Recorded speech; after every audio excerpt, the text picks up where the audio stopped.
Bapak, Ibu, saudari-saudara, adik-adik, anak-anakku sekalian, masuk dalam kesepakatan bersama kita di tanggal 1, 2, 3, dan 4 kita masuk dalam doa dan puasa.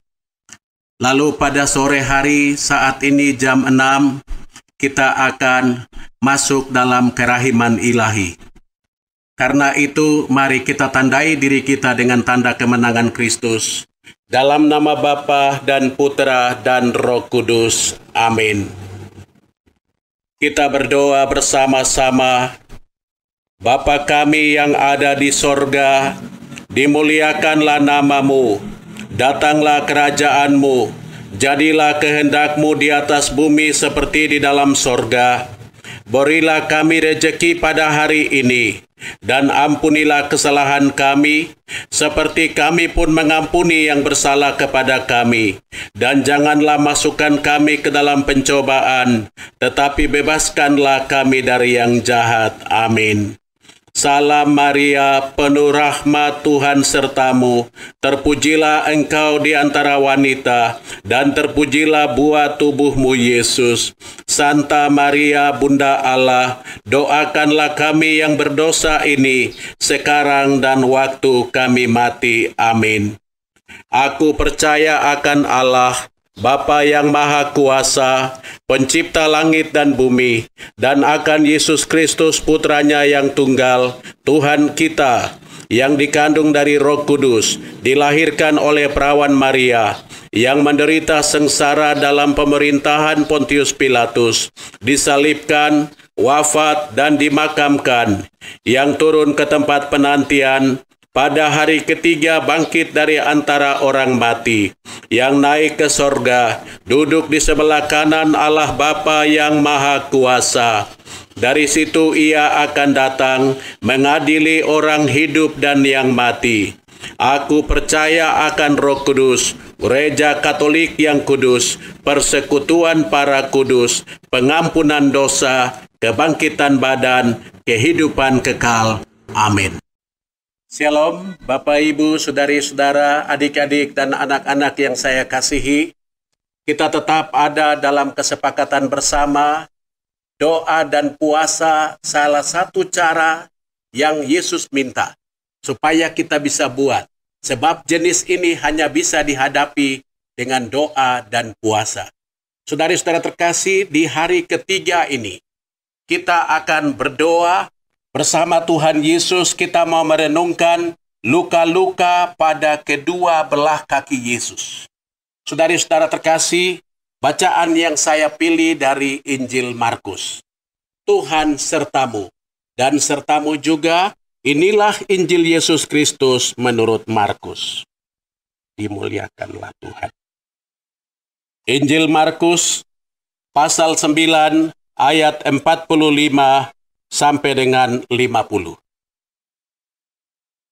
Dan jika kakimu menyesatkan engkau, penggalah, karena lebih baik engkau masuk ke dalam hidup dengan timpang, daripada dengan utuh kedua kakimu dicampakkan dalam neraka.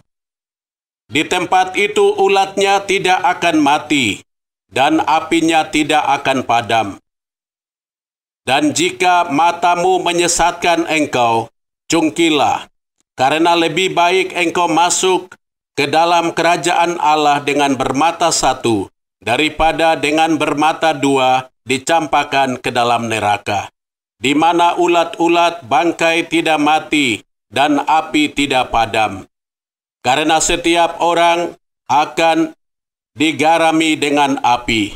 Garam memang baik, tetapi jika garam menjadi hambar, dengan apakah kamu mengasinkannya?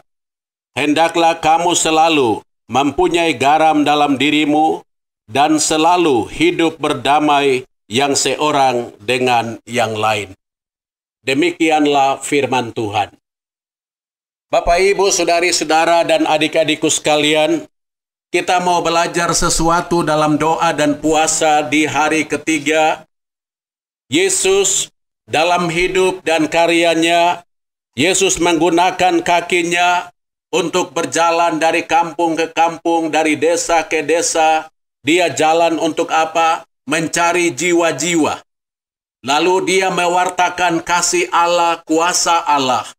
Dia tidak bergaul dengan memilih orang, siapapun, orang kaya, orang miskin, orang sehat, orang sakit, siapapun.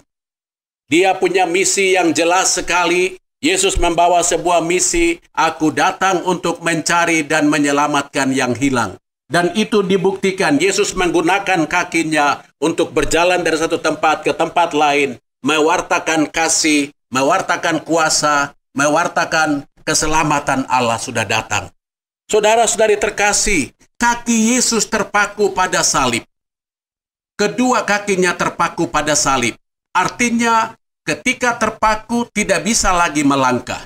Saudari-saudara terkasih, apa artinya itu bagi saudara dan saya? Ketika kita melihat salib, lalu kaki Yesus terpaku, saudari-saudara, kaki yang selalu mencari jiwa-jiwa. Kaki yang selalu berjalan kepada hal-hal yang benar dan baik. Kaki itu sudah terpaku. Saudari-saudara terkasih, Tuhan Yesus bertanya kepada engkau dan saya dalam doa dan puasa ini di hari yang ketiga. Coba lihat, apakah kakimu sudah terpaku? Satu atau dua. Sudah terpaku atau belum?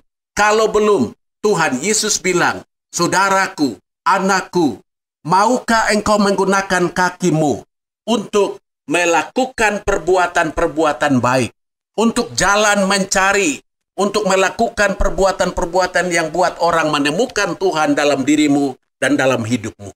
Saudara-saudara terkasih, pertanyaan itu terus akan ada sama kita. Ketika kita mengangkat kepala dan lihat salib, Yesus kakinya terpaku. Yesus bertanya, bagaimana dengan kakimu? Sudahkah engkau menggunakan kakimu untuk pergi ke tempat-tempat yang baik? Untuk melaksanakan pekerjaan yang melayani. Kaki itu Tuhan beri untuk jalan dari satu tempat ke tempat yang lain, untuk mengunjungi dan melakukan perbuatan-perbuatan kasih. Mother Teresa bagus sekali, dia bilang, lakukanlah sekecil apapun pekerjaanmu dengan cinta yang besar. Mari saudara-saudara terkasih, dalam era COVID-19, kita ada di rumah saja, apa yang kita buat? Mari kita coba lihat kaki kita. Pentingnya sebuah kaki itu untuk jalan, untuk mencari domba-domba yang hilang dan mewartakan kebenaran firman. Supaya jangan sampai Tuhan bilang, anakku, kakimu sudah terpaku atau belum? Jangan sampai Tuhan bilang itu lagi sama engkau. Tidak cukupkah kakiku sudah terpaku pada salib?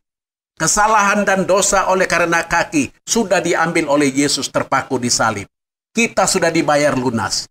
Kerja, kerja, dan kerja. Melayani, mengasihi lebih sungguh. Mumpung masih diberi waktu. Hidup adalah sebuah kesempatan. Jangan tunda waktu. Mari kita hening sebentar di hadapan Tuhan. Kita mau mempersembahkan kerapuhan kita dalam cara menggunakan kaki kita.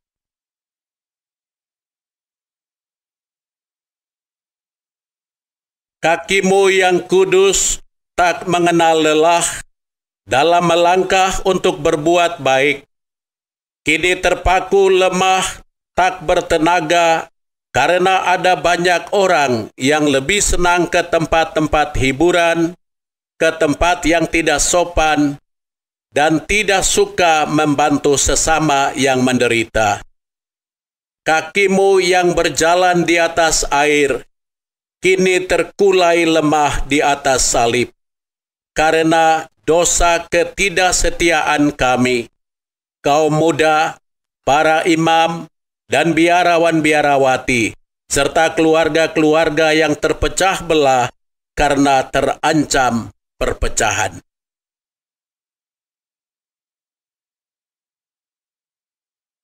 Mohon ampun kami orang berdosa. Mohon ampun kami orang berdosa. Mohon ampun kami orang berdosa. Kami silih semua dosa itu dan mohon roh kebijaksanaan, pengertian, dan pengetahuan untuk kami dan semua orang yang kami doakan. Anugerahkanlah pula rahmat tobat, kasih dan kesetiaan bagi semua yang bersalah kepada kami dan mereka yang pernah menderita karena kesalahan dan dosa yang kami lakukan. Bapa yang kekal, ku persembahkan kepadamu tubuh dan darah, jiwa dan kealahan Putramu yang terkasih, Tuhan kami Yesus Kristus, sebagai pemulihan dosa-dosa kami dan dosa seluruh dunia. Demi sengsara Yesus yang pedih, tunjukkanlah belas kasih-Mu kepada kami dan seluruh dunia. Demi sengsara Yesus yang pedih, tunjukkanlah belas kasih-Mu kepada kami dan seluruh dunia. Demi sengsara Yesus yang pedih, tunjukkanlah belas kasih-Mu kepada kami dan seluruh dunia. Demi sengsara Yesus yang pedih, tunjukkanlah belas kasih-Mu kepada kami dan seluruh dunia. Demi sengsara Yesus yang pedih, tunjukkanlah belas kasih-Mu kepada kami dan seluruh dunia. Demi sengsara Yesus yang pedih, tunjukkanlah belas kasih-Mu kepada kami dan seluruh dunia. Demi sengsara Yesus yang pedih, tunjukkanlah belas kasih-Mu kepada kami dan seluruh dunia.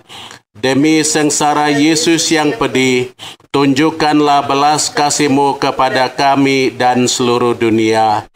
Demi sengsara Yesus yang pedih, tunjukkanlah belas kasih-Mu kepada kami seluruh dunia. Demi sengsara Yesus yang pedih, tunjukkanlah belas kasih-Mu kepada kami dan seluruh dunia. Allah yang kudus, kudus dan berkuasa, kudus dan kekal, kasihanilah kami dan seluruh dunia. Allah yang kudus, kudus dan berkuasa, kudus dan kekal, kasihanilah kami dan seluruh dunia. Allah yang kudus, kudus dan berkuasa, kudus dan kekal, kasihanilah kami dan seluruh dunia. Bapak, Ibu, saudari-saudara, adik-adik, dan anak-anakku sekalian, mari kita mengakhiri doa kerahiman ilahi kita dengan wujud-wujud khusus itu dengan berkat Tuhan. Tuhan sertamu dan sertamu juga. Semoga berkat Allah yang Maha Rahim yang hadir di tengah-tengah kita, Ia memberkati kita pribadi, keluarga, dalam usaha dan karya kita. Di era COVID-19 ini, Dia melindungi, membimbing, dan menjaga kita dalam nama Bapa dan Putera dan Roh Kudus. Amin. Dengan demikian, doa kita, doa kerahiman ilahi, sudah selesai. Syukur kepada Allah.